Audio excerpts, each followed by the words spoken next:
Hello, brethren, and welcome to this episode of Squaring the Circle and this presentation on the Morgan Affair. My name is Right Worshipful Brother Bob Keay. I'm a member of Royal Arthur Lodge in Peterborough. The Masonic fraternity is a human institution. Humans are subject to error and make many mistakes. Freemasonry has always been the meeting of the noble mindset. Tolerance is about accepting others for who they are, regardless of how we feel. We are to act upon our Masonic lessons. We are to be true gentlemen when the world needs us most. We're to treat all men and women as our brothers and sisters and as equals. We must refrain from discussion on politics and religion, and we always honor our oaths. But from time to time, circumstances are such as to cause good men to appear to be bad. Honor is lost in the miasma of speculation and innuendo, and the most honest and upright amongst us can be cast under a cloud of aspersion and ridicule. While searching the Peterborough Lodge Library during the summer of 2019, looking for traces of my Royal Arch chapter's history for their 150th anniversary celebration, I came across this very old and delicate booklet, which appeared to be a booklet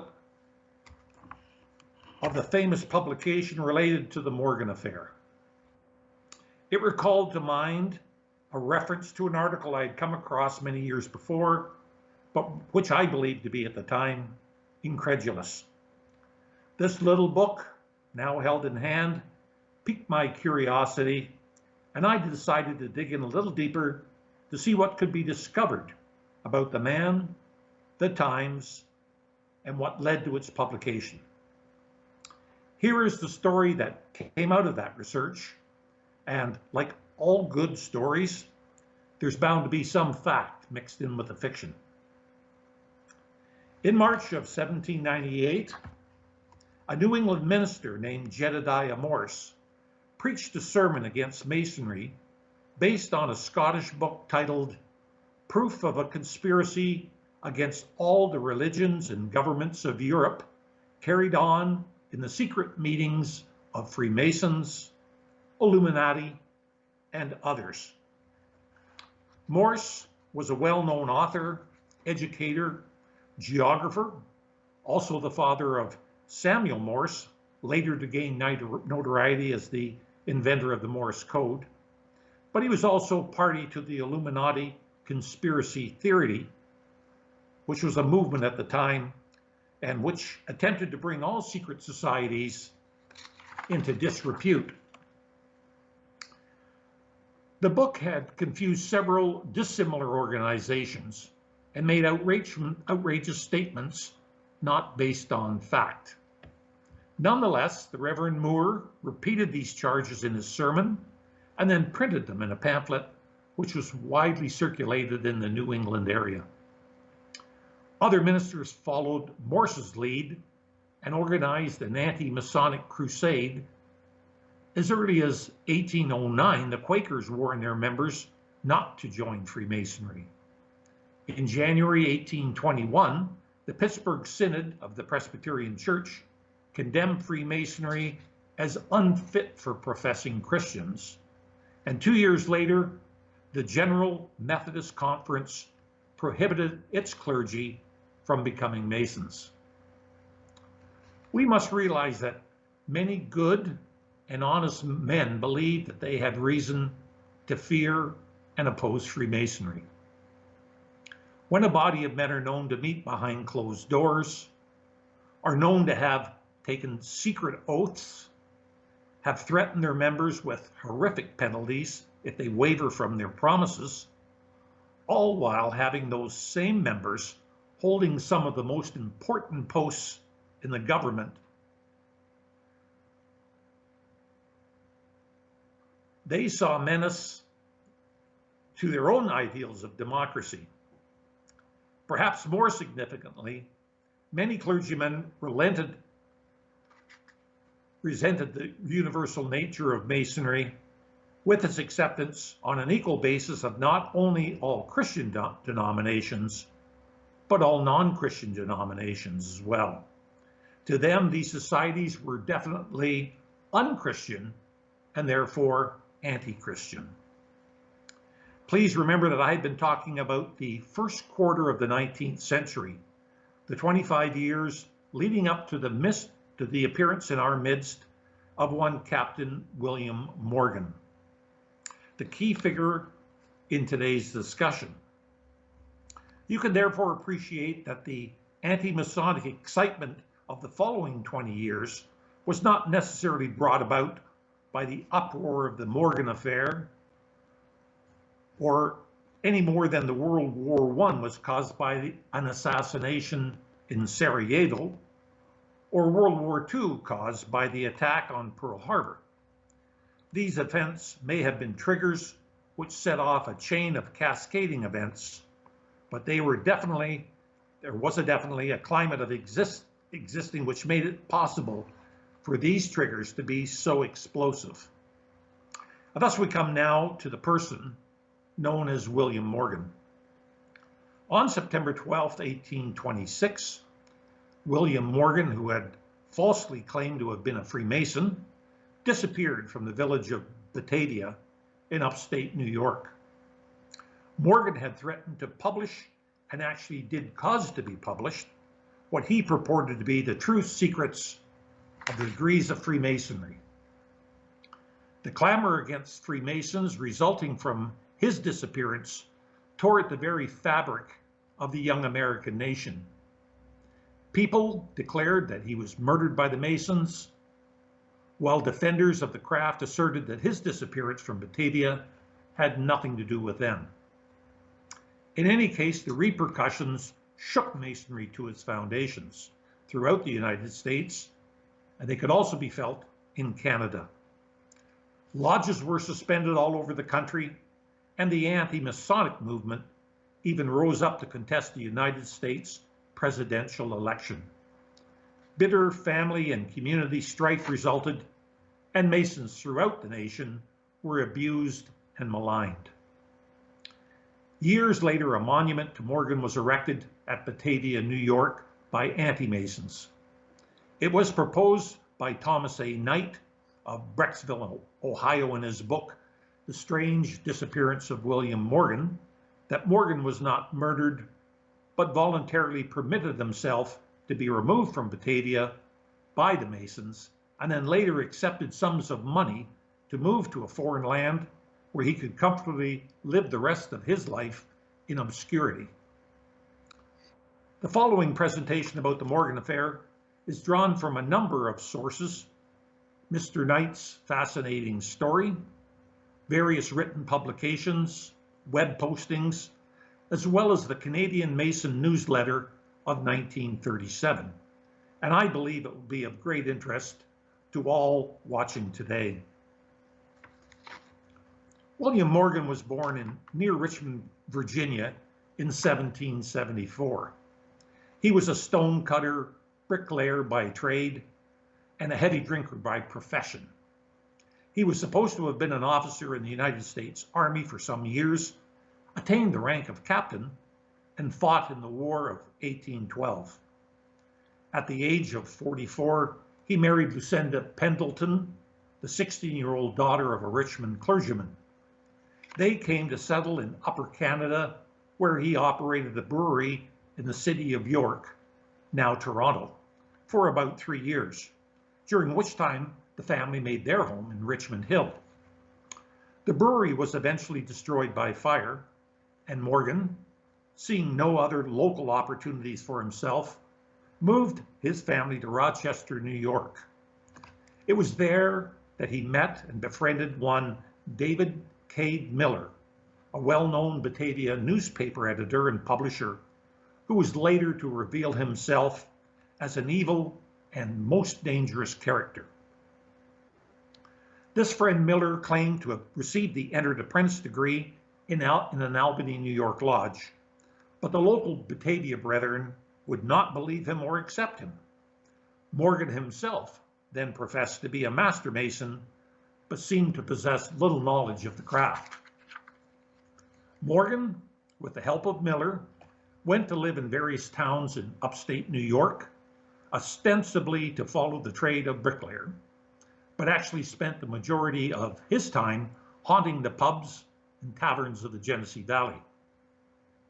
In 1823, while living in Rochester, Morgan was working as a bricklayer for a well-known Freemason by the name of Warren.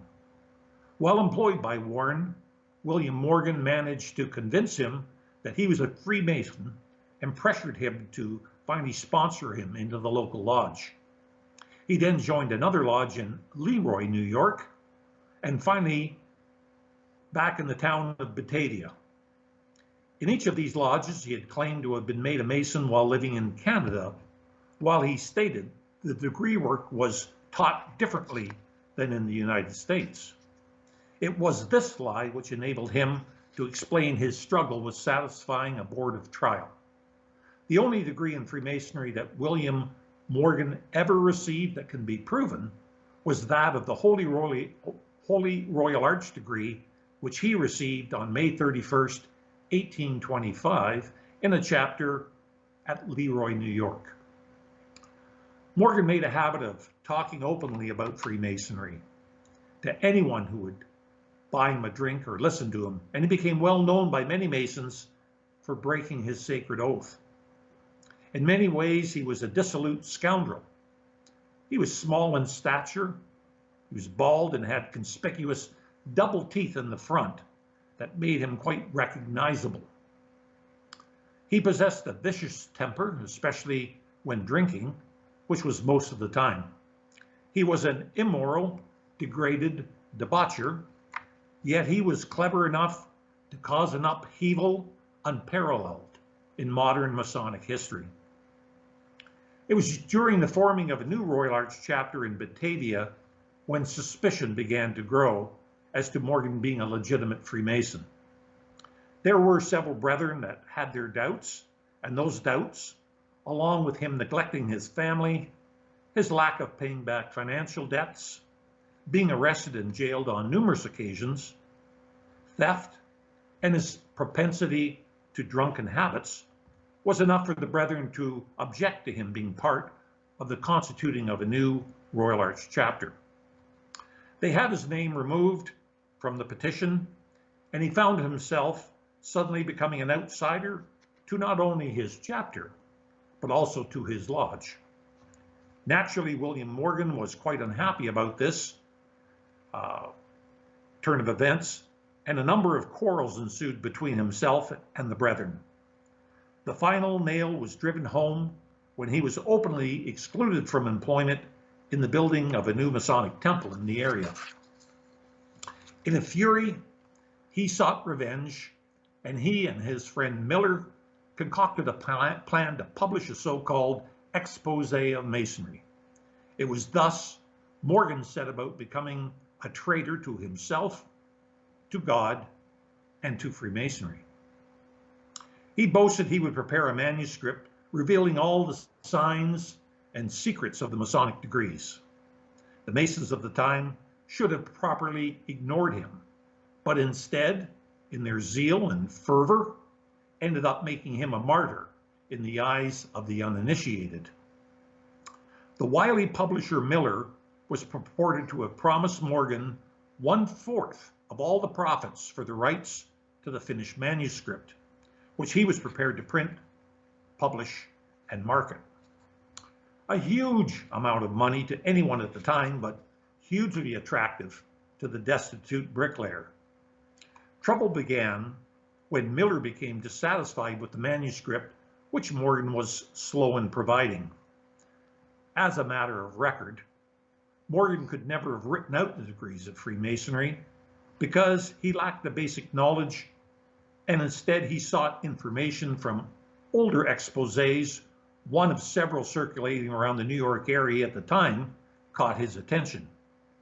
Morgan was quickly becoming afraid of the disreputable Miller, who had a reputation as a thug and a tough guy, and realized what might happen to him if he did not deliver on his promise. Adding more stress to the situation, Miller took out an advertisement in the summer of 1826 saying that a new book would soon be available, revealing all the secrets of Freemasonry for $1 a copy. Not long after that, there was a mysterious fire at Miller's print shop, alleged to have been set by the Freemasons, who in turn accused Miller of starting the fire himself as a means of drawing wider attention to the upcoming book. Naturally, Morgan was still shunned by the Masons of Batavia, and the district brethren held numerous lodge meetings to discuss how to deal with the situation created by Morgan's threat. Finally, at a meeting of district Masons, John Whitney, master of a lodge at Rochester, New York, was named a committee of one to thoroughly investigate and interview Morgan. The latter, living under great stress, broke down and confessed everything, including his growing fear of publisher Miller. The Masons then met and agreed to a proposal whereby they would arrange to have Morgan arrested on a charge of minor theft, take him to another jurisdiction, there arrange to have him released and escorted out of the country. The district had quietly built up a fund to send him and his family to Canada, where the local brethren would set him up on a farm in Ontario where he could start his life over again. This plan was carried out. Morgan was arrested on a petty theft charge and finally lodged in the jail at Canandaigua. 4 Masons arrived the next day, had him released by paying his fine, and then took him on a wild ride by stagecoach from Canandaigua to Niagara, through Rochester, Lewiston, and Youngstown. A waiting ferry then took Morgan and his guardian across the river, where it had been arranged with the Canadian brethren to receive him. Unfortunately, as fate would have it, there had been a hitch in the plans, and the Canadians, who were not yet properly prepared, failed to show. Morgan was placed in the powder magazine back across the river at Fort Niagara, where his imprisonment lasted 5 more days and nights. His prison was without light, and Morgan, who had been in the midst of a terrible drunken bender at the time of his arrest, was without liquor. He was overcome with fearful temper, endured great agony of mind and body, as can be imagined. However, it has been well documented that he was amply supplied with food and water by the Masons, and he eventually became chastened, both mentally and physically. Ultimately, a Masonic trial was held at the fort by the Masons from many parts of the district. Morgan, early on, confessed his treachery and again pleaded to be moved from the country, fearful of the terrible revenge Miller would now take on him. He was once more transported across the river in a small boat, where the Canadian contingent finally awaited him. He refused the escort and the plan that had been prepared, but did accept the sum of $500 and a horse, and rode away, not to be seen by them again. Then the storm broke, not only in the Genesee Valley, but throughout the country. A rumor started and quickly spread, variously stating that he had been pushed over Niagara Falls, that his throat had been cut, or that he'd been bound and dumped overboard into Lake Ontario. These accusations made headlines in all the newspapers of the time, and the Masons, concerned about how unsavory the growing scandal appeared, decided it was best for all to try and bring Morgan back to Batavia. A scout was hired who managed to track him from Niagara to Hamilton, then on to Toronto, Richmond Hill, and finally to Port Hope, where he had sold his horse and allegedly embarked on a boat bound for Boston, Massachusetts. Publisher Miller, seizing on the value in the publicity the rumors had aroused, immediately issued an inflammatory pamphlet claiming that the Freemasons had indeed murdered Morgan and disposed of his body. Public meetings were held at which the Masons were severely denounced. Proclamations were issued by the authorities offering $1,500 in rewards for any information leading to the finding of Morgan, and the Niagara River was subsequently dragged looking for his body. Edward Giddens, who had been Morgan's jailer at Niagara and afterwards proved to have been in league with Miller, claimed that Morgan had been dumped overboard in the Niagara River with his hands and feet tied with weights wrapped around his body. Another rumor had it that a monster sturgeon had swallowed him whole and that his boots had been found inside by fishermen. An investigation was called for, and a committee was appointed at Lewiston to trace the movements of his apparent abductors. Meanwhile, Miller, by that time, had the expose in print, and the sales of this volume mounted rapidly. The Morgan affair then became a national political issue, as Governor DeWitt Clinton of New York was well known to be a prominent Mason and was apparently headed for the White House. A countrywide anti-Masonic political party was formed, and some 130 anti-Masonic publications seemingly sprang up overnight. Freemasons were held up to contempt and ridicule. As the scandal spread, they had to choose between church and fraternity. They were insulted in the streets and could not attend the lodge without danger to life and limb. Meanwhile, Miller apparently paid Morgan to remain in hiding in Boston as the sales of his first volume soared.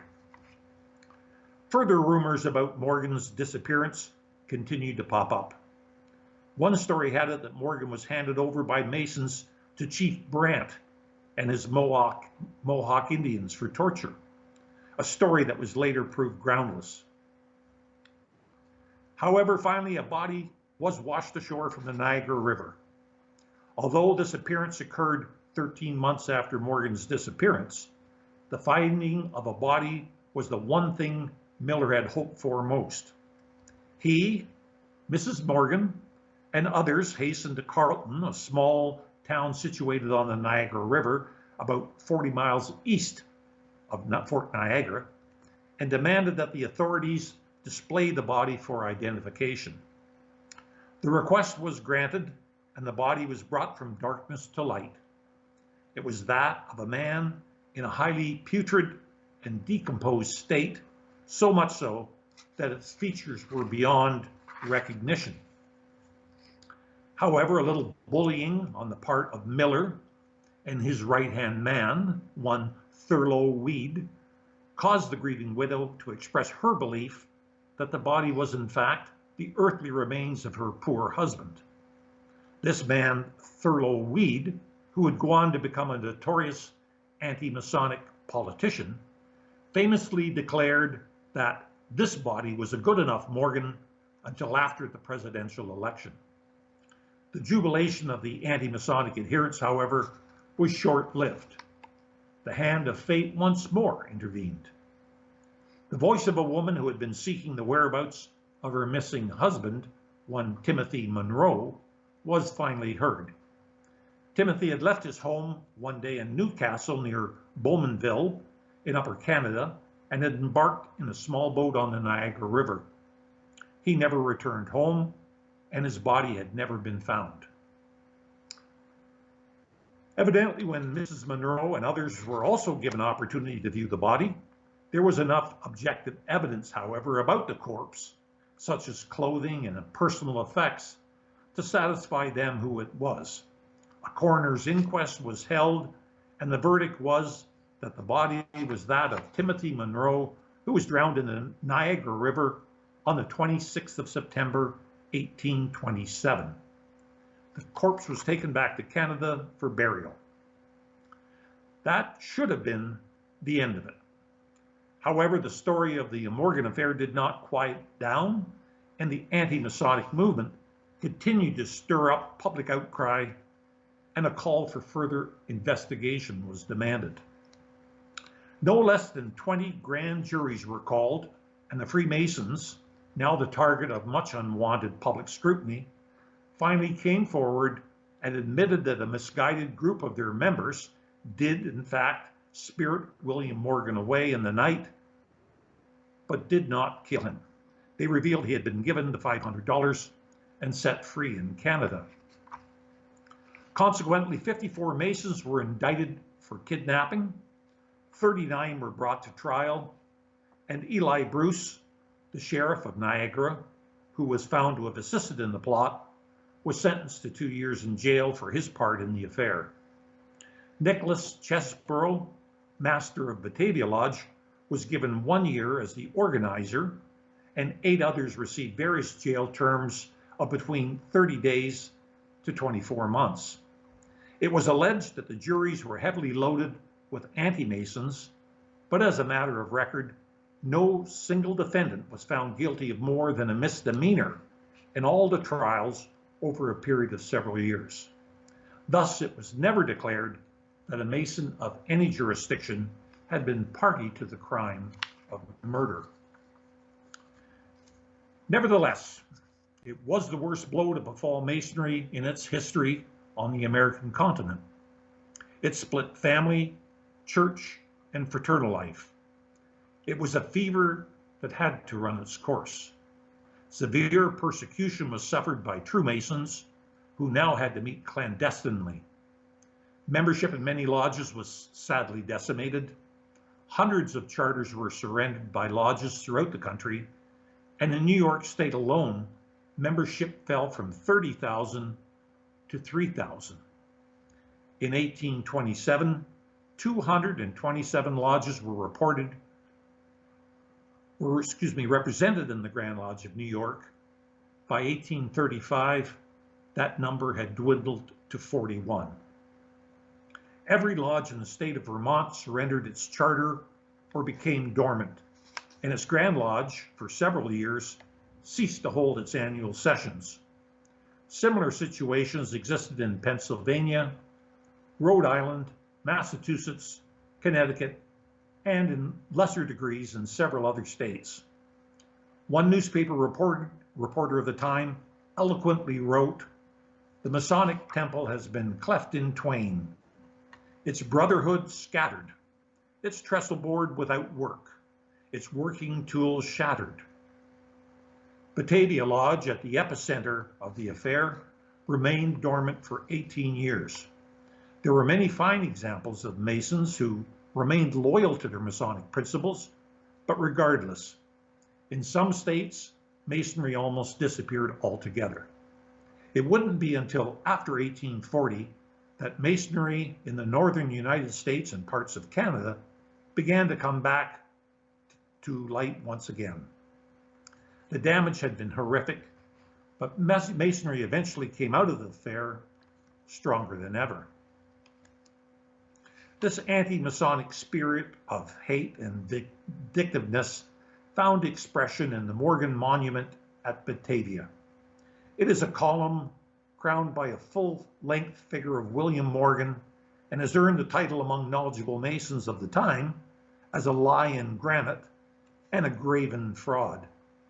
It was noted, however, that the marker had some redeeming features. The likeness of Morgan was sober and he was silent, 2 qualities he apparently did not possess in his lifetime.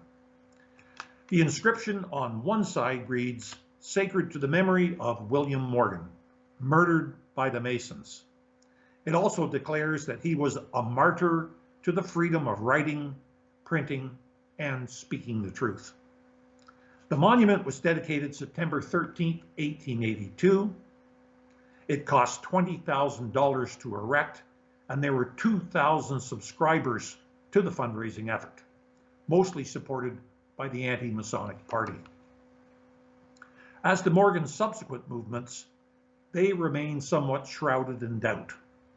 It has been reported that after arriving in Boston, he was very curious about the events happening in Batavia.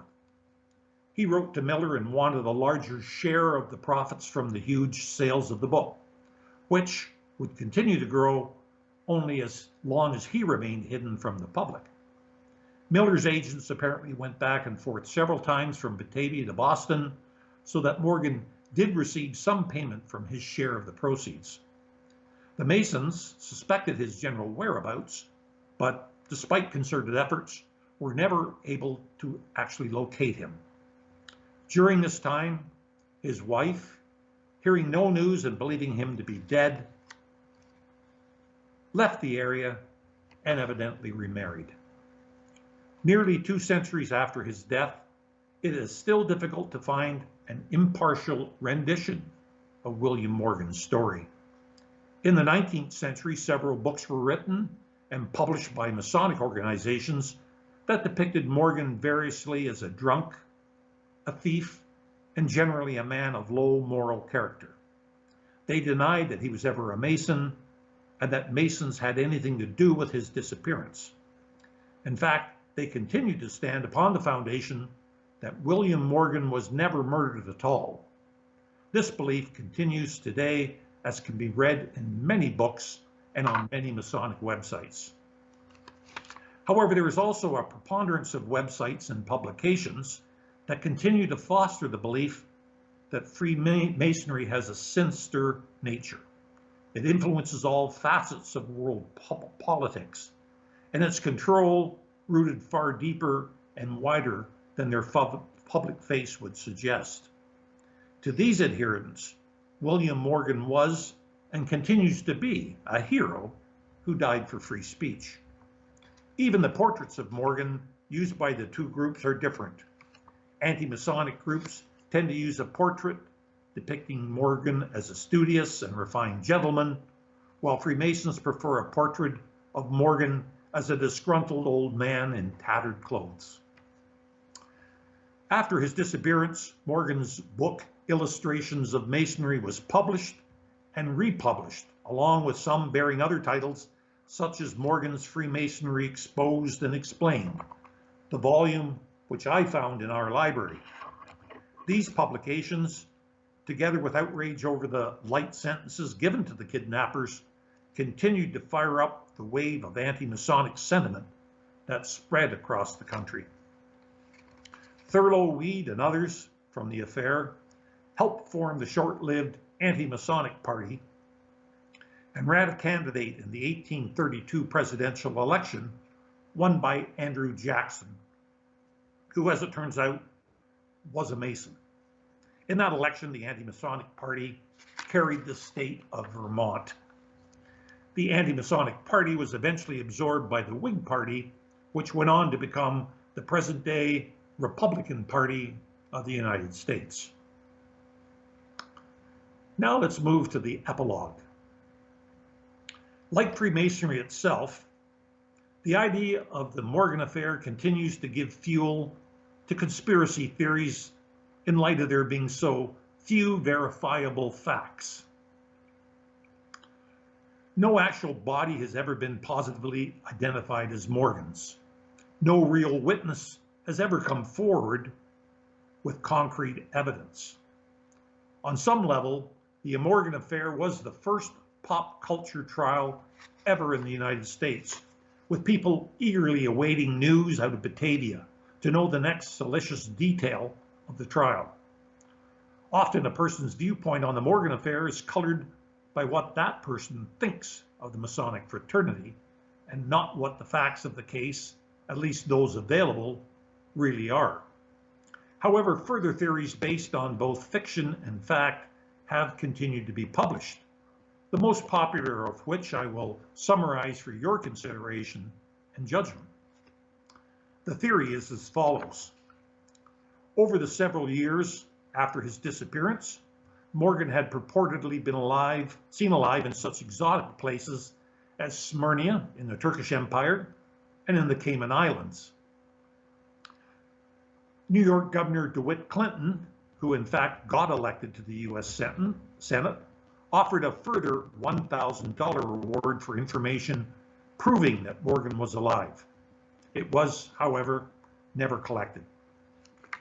For over a century, the absolute truth concerning Morgan's fate has been largely unknown. However, in 1950, the Grand Master of the Grand Lodge of Michigan, one Morgan J. Smead, carried on an extensive correspondence with a certain Dwight Hunter, a man who claimed to be the husband of the great-granddaughter of William Morgan. He stated that his wife, who lived in Belize, British Honduras, stated conclusively that William Morgan indeed left Batavia and safely crossed Lake Ontario into Canada. She said that he left Canada as a crew on a merchant ship, was later shipwrecked in 1827 in the Caribbean, and that he eventually settled in Utila in the Republic of Honduras, Central America.